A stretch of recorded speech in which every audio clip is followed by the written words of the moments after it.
Hello and welcome to Cyberside Chats. My name is Sherri Davidoff. I'm Matt Durrin. We're going to give people just a minute to get in, and we will go ahead and kick off to the actual presentation. All right, and thanks for joining us today. We're going to talk about poisoned on open, the new Yes. worm that is infecting developers and GitHub repositories. I think this is fascinating. I know Microsoft took down 73 repositories Yep. on June 5th. You want to fill us in on what happened from there? Yeah. So inside those repositories was a poison package that would go ahead and execute as soon as it was loaded into an AI-enabled coding platform like Cursor or something like that. And what really made this unique is that, I mean, we've always had this, don't run untrusted code kind of theory when we're talking about software development in Yes. general. Don't install Um, an application from someplace random, yeah, kids. in this case, you didn't need to. All you needed to do was have that package in your platform, like load it. And there was an auto execute function that would run from the AI. It was a prompt injection that would then infect your computer, steal your keys, and then use those keys to access anything else you had access to and propagate And outwards. continue Yeah. to spread. This is, I was just thinking like a month ago, I haven't seen that many worms anymore. Hmm. It's like a thing of the past. And then boom, this comes out.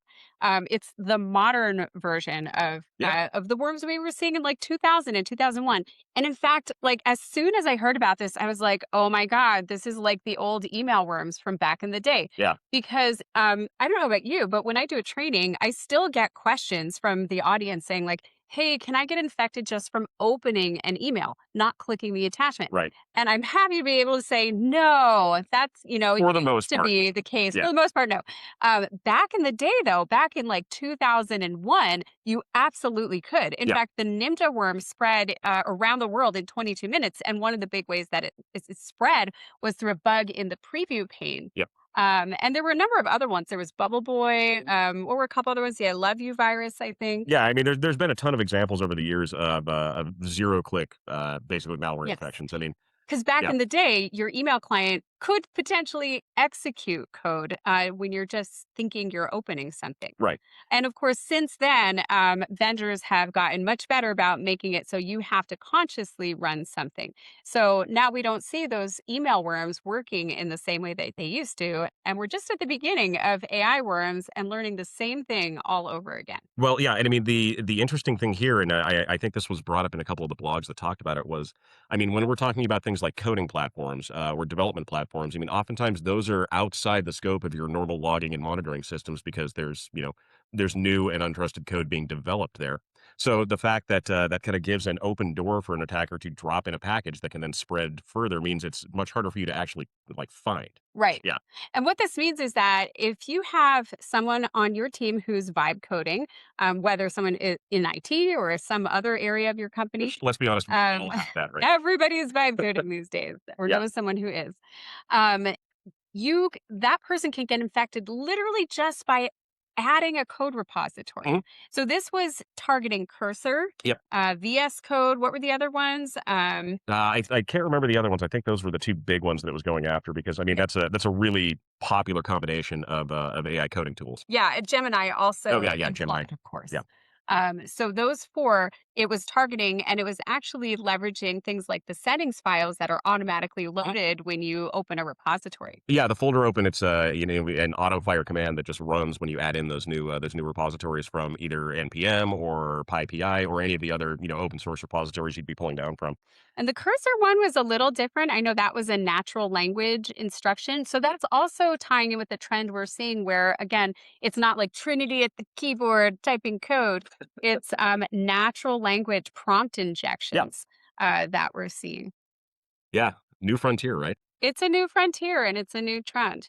So did Microsoft fully clean this up? Because I know this has been an evolving story. Well, there's conflicting reports about that. So this is the second time Microsoft's had to deal with something like this, actually pretty recently, and it looks like they were able to pull most of those repositories or put most of those repositories back online within a pretty decent amount of time. It looks like a bunch of those were actually false positives, and they were just pulled because Microsoft thought there might be something bad in them. Well, that makes me But feel a little better yeah, because I think this also showcases some really serious supply chain security concerns as well.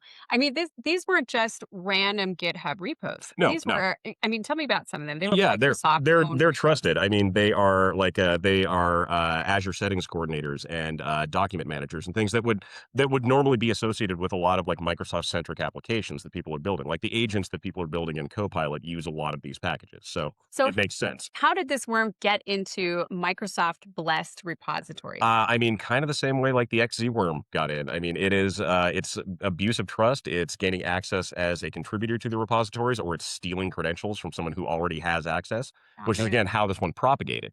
I mean, if it stole your keys and it was able to access other repositories that you could commit to, it would commit changes. But it did it in a really sneaky way. They actually altered the metadata on their file Right. so that it looked like it was built in like 2020. So, like And 4 yeah, years ago, there was a commit, boys and girls, yeah, but it exactly. actually just happened. They were just changing the date stamps on things so people wouldn't notice the new code that Yeah. was actually evil. What was evil about it, though, is that, I mean, if you're a human reviewer and you're looking at new commits or things like that, I mean, that's probably not something you're gonna flag because it looks like it happened, like, half a decade ago. Right. Yeah. Yeah. So, yeah, yeah. Well, that's scary. So it sounds like it wasn't necessarily a Microsoft employee who Mhm. got infected. It was just someone who had become a trusted contributor Yeah. to these software repositories. Yeah, and I mean, there's a lot of people who gain that role, especially with open source projects. So, I mean, it's not we've seen with other instances that are similar to this. I mean, it's not that difficult to either compromise one of those accounts or, in the case of XE, which we'll talk about here in a minute, to just sit back and socially engineer your way into having access to that. Right. Yeah. All right. Tell us about XE All because right. you brought it up a couple We have to talk about that one. So we've talked about this. I can't remember if it was a podcast or a webinar or times. something. It's one of my favorites. But XE is like a backbone component of like every Linux system on the planet. It's compression software and it's used all over the place. And for a huge amount of time, it was maintained by like one single guy who was doing it as volunteer work. It was an open source package, and there was I think those are the most secure repositories, by the way, where it's like they could. one dude. No, I remember seeing like a graphic, and I think it was it was a comic that came out and it showed like the entire structure of the internet, and then like one little leg at the bottom of the pyramid was XEUtils. Yeah. And It's yeah, Log4j. It's in so many things that you might yeah, not even realize. And it sounds very boring. It's only two letters. yeah, but in that case there was a malicious developer who spent like 2 years worming his way in as a trusted contributor. He was answering questions on forums, he was submitting code samples, and eventually he was given access to be a trusted committer for the XEUtils package. And they, the hacker at this point, or the group of them, we don't know if it was a single person, ended up installing an SSH backdoor into XEUtils. And this actually got, it was almost pushed It out was as a, public deployed. commit, yeah.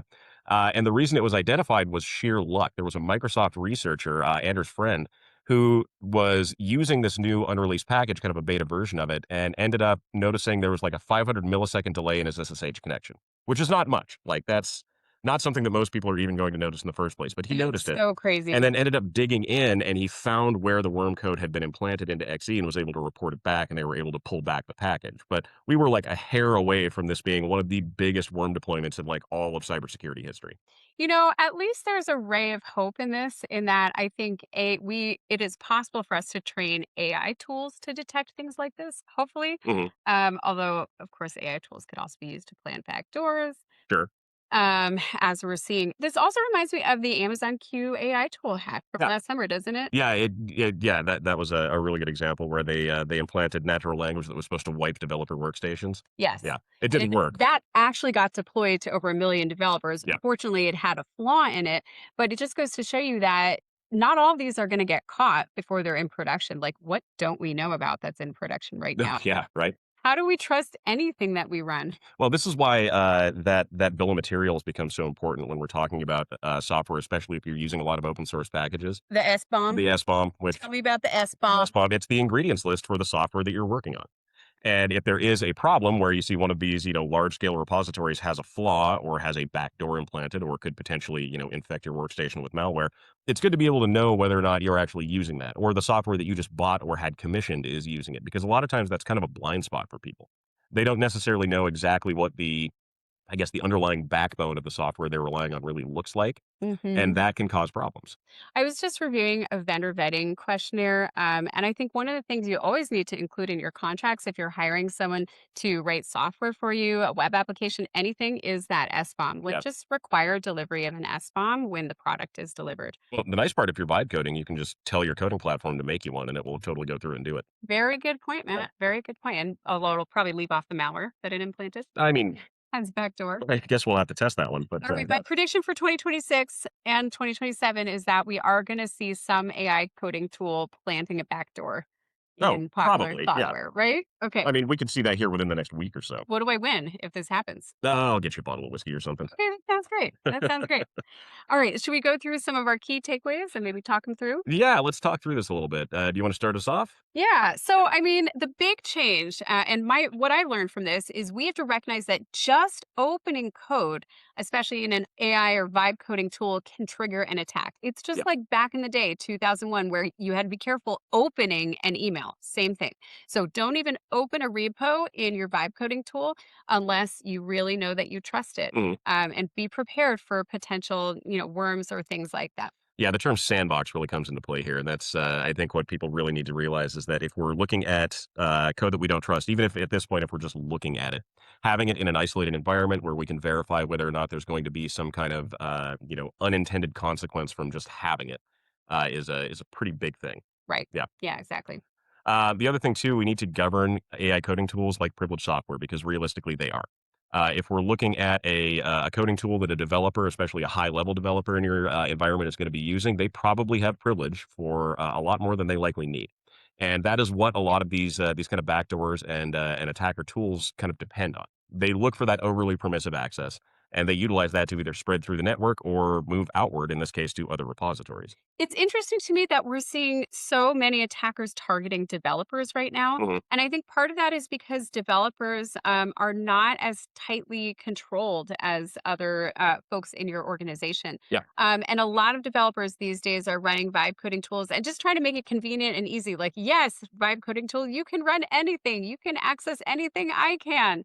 And so we've got to get back down to the principle of least privilege, restricting access, because remember, if you do get a worm that is opened with your vibe coding tool, it can run with all the same privileges and permissions that your vibe coding tool can Yeah. as well. And now it has AI to back it up, so that just Exactly. makes things that much worse. Speaking of developers, we also, I think this ties in with the white paper that Tom Pohl on our team just Yeah. released. If you haven't already seen it, check it out. It's Anatomy of a Job Interview Attack. And we're seeing that adversaries are interviewing software developers and getting them to run code on their platforms because they're treating it like a coding challenge. Mhm. So they pretend to be a recruiter. They interview them and then they say, "Okay, well, do your best. Here's a coding challenge." And in that process, they're infecting the developers, stealing their keys, and spreading through the ecosystem that way. Yeah, what I thought was really interesting about that one was I guess the levels of obfuscation that they were using. So when somebody downloaded the packages for the coding challenge, which, I mean, if you guys aren't familiar with it, a coding challenge is pretty common when you're looking at a software development You job. what you can do. Yeah, exactly. So people don't really bat an eye at being asked to do something like that. But it would pull down a software package from an open source repo that looked like it was completely legitimate. They would then pull down a secondary repo from inside that. And in some cases, they would go a third or a fourth before we actually hit the malware. And once the malware was on your computer, I mean, it went after your access keys, your Right. cryptocurrency wallets, your passwords, like everything it could possibly get, shot them off to a server. And then if you rebooted the computer, it would Gone. disappear. It was gone. Yeah. It was not persistent, which I thought was really interesting. But honestly, once you have a developer's creds, there is so much you can access. We And don't need to stick around. yeah, so many people reuse credentials as well that they can often gain access to future things that that developer is working on too. Yeah. So scary when you think about it, but I think that this trend of targeting people using vibe coding tools is only going to continue because it is so easy. Oh, well, it is. And so many more people are coding and developing right now, which leads to our third takeaway here. Just that, we have to assume that a compromised developer equals a foothold into your environment because, again, they likely have access to some pretty sensitive things inside your network. Well, and developer doesn't mean the same thing that it Hmm. did even like 3 years ago. Right. Developer can be Sandy in HR who decided to write a tool, vibe code a tool Hmm. to track expenses better. Or your CFO who decided to try their hand at writing a tool that will help make billing or accounting more efficient, whatever it is. So there are so many people throughout organizations that are vibe coding who are not trained IT professionals or trained developers. So I think that term has really broadened. It has, and I mean, let's be real. That is one of the beautiful things about this new AI assisted or vibe coding that has become the trend recently is that you don't have to necessarily be a trained software developer to write your own applications. The problem, though, is that you don't have to be a trained software developer to write your own Right. application. So you're not going to know if, like, when I'm writing something, I can see, and I have my coding platform set up so that it has a lot of stops in place. It asks me before it downloads anything. It asks me before it runs anything. It's honestly a little bit annoying from time to time. Sure. Like, I wish there was this, Thanks. yeah. For I efficiency. wish there was a safe way I could just turn the key and have it go, but that's where we run into these problems. If there are packages being downloaded that we don't understand and that we don't Yeah. know, and if we can't like read the code and tell what it's doing, then we end up with these kind of problems. I mean, the idea that we would be able to tell exactly what it's doing just by reading the lines is very optimistic of you. That's why VS Code has a step through function. Yeah, okay. I mean, you have more time than I do. Yeah, well, Um, yeah, no, you're right, though. I mean, taking the time to step through things is important. It doesn't apply to all developers, though, because it has to be folks that do have that IT true. background and really know what they're doing. So I think pairing the newness of this with people's lack of education, really, we need to start putting education about safe coding to a broader audience than we used I'd to. agree. Yeah, Okay, extend third-party risk past vendors to the code that your people pull in daily. yeah. So most programs assess software vendors and will ignore things like open source packages or dependencies. And again, this is where we can start to leverage automated platforms and SBOMs so that we really understand what do we depend on. I think the challenge here, Matt, though, is that you don't always have a choice. Like Well, Log4j is a great example. Log4j is a great example, and I mean the Log4j vulnerability sat unknown for like a decade. Right. So to Yeah, remind everybody, Log4j, I think one of the headlines was the internet is on I fire. remember. Then there was a remote code execution in this fairly like not well known Mhm. package that was open source, and it turned out was used by thousands of different vendors. Yeah. So Mobile Iron was one case that you worked on. Oh, I remember that one. Yep. Yeah. Where one of our clients got a notification 2 weeks after the Log4j vulnerability was announced that, oh, their mobile iron platform, which was sitting on the corner of the internet, Yep. was vulnerable. And of course, you did the investigation. And if I recall correctly, you found out it had been hacked not once, but twice. Is Twice, that yeah. right? Yeah, we found 2 successful intrusions into that server.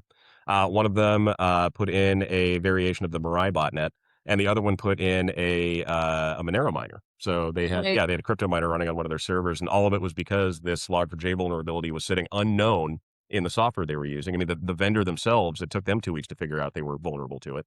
That led to them, not being compromised. I wouldn't totally use that word because it was just one server without, Device yeah, that they was had a device that compromised. was They had to do compromised, a but whole investigation. yeah. And I'm sure it was very stressful. And yeah, the attackers in this case didn't move out of that server into the rest of their network because they were Goodness. kind of, smash and grab style, but they could have because they had that full access. So, Yeah, it just shows you the importance of understanding those dependencies. And we're going to see worms that target dependencies, I'm sure. well, I like that you brought that one up too because it showcases another kind of not necessarily unique but emerging trend when we look at pieces of malware like Miasma that we have here because we brought up the Mirai botnet.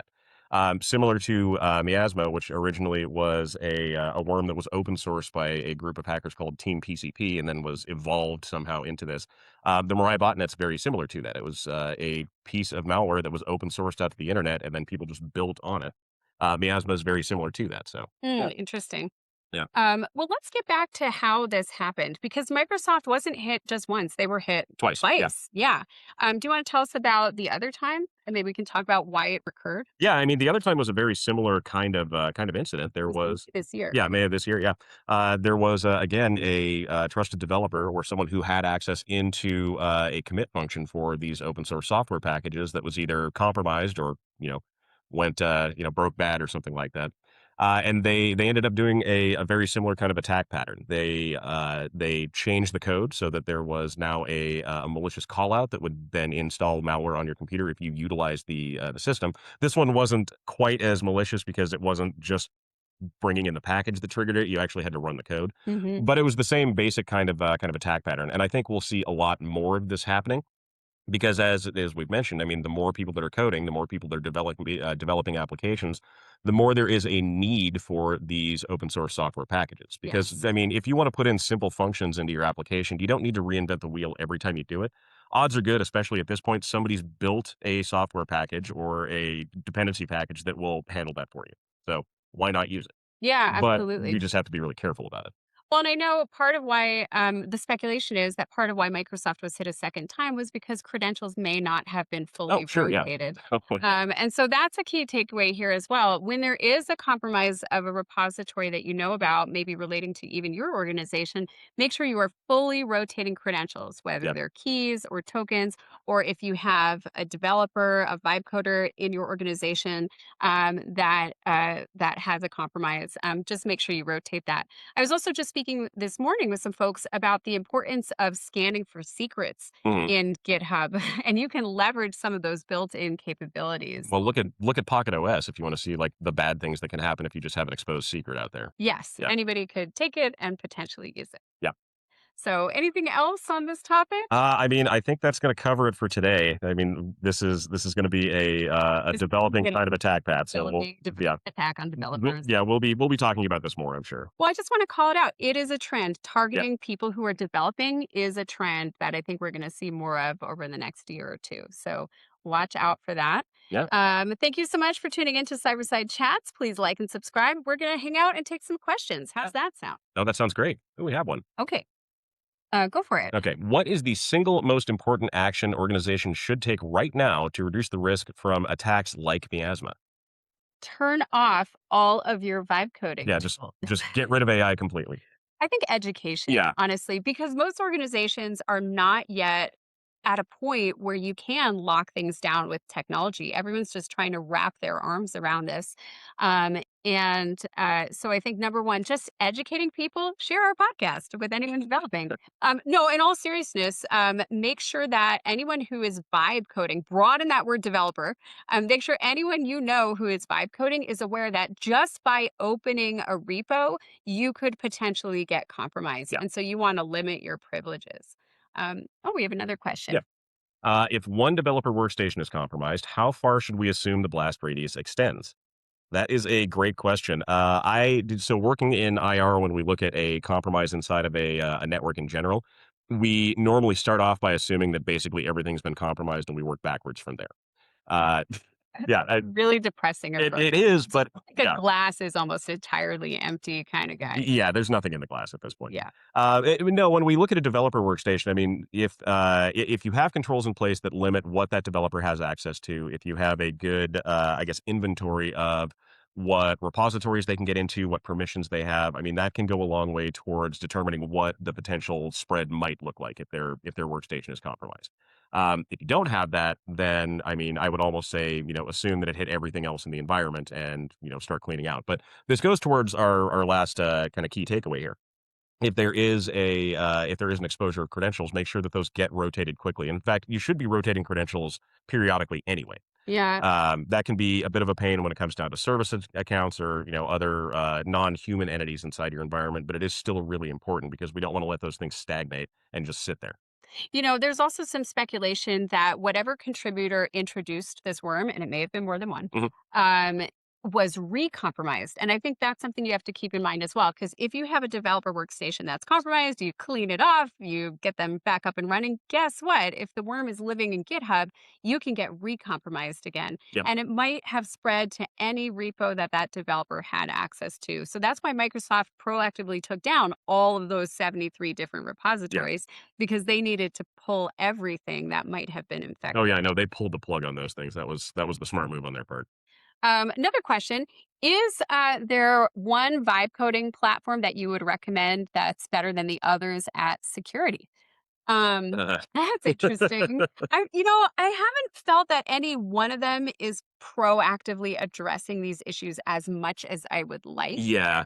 Well, the entire AI assisted coding, I guess, movement is still pretty new.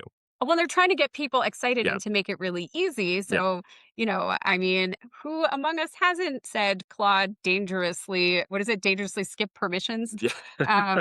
They give you the rope to hang yourselves Yeah. with. Yeah. I think it's really more about any of the major platforms have capabilities that will increase your security. It's really just about training your users to use them Yeah. and not to bypass them. And I mean, make sure this goes into enterprise environments, but make sure if people are using these platforms that there is an approved platform that you have vetted and that you have instilled guardrails into. and that you're not just allowing them to go out and get, whatever vibe coding platform they want to do whatever work they want. I mean, that when we end Yeah. up with that kind of sprawl, that becomes problematic. I am concerned that we're gonna start to see backdoors getting sneaked into the vibe coding tools themselves, because Yeah, if I had my bad guy hat on, that's what I would be doing. I'd be like, "How do I get at the source and sneak malicious code into everything?" see, that's why I just use DeepSeek for everything. It's already got the backdoor there. You're I already know it. So yeah, yeah. we have one more I question? have one more. Let's see. How should security teams evaluate and govern AI coding tools differently from other developer software?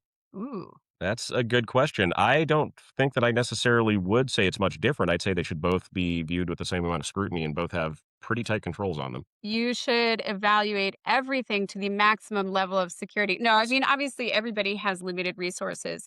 I think some developer tools are aimed at people that have more experience and more training in Sure. security. And I think it's really the ones that are aimed for novices, I think we're going to see more security problems with, just because it's harder for folks that don't have experience to evaluate when things are going off the rails or when they're unsafe. That's a fair point. So really changing our mindset so that we're identifying people that are using these tools for a more general population and training them is going to be key in the future. Yeah, there we go.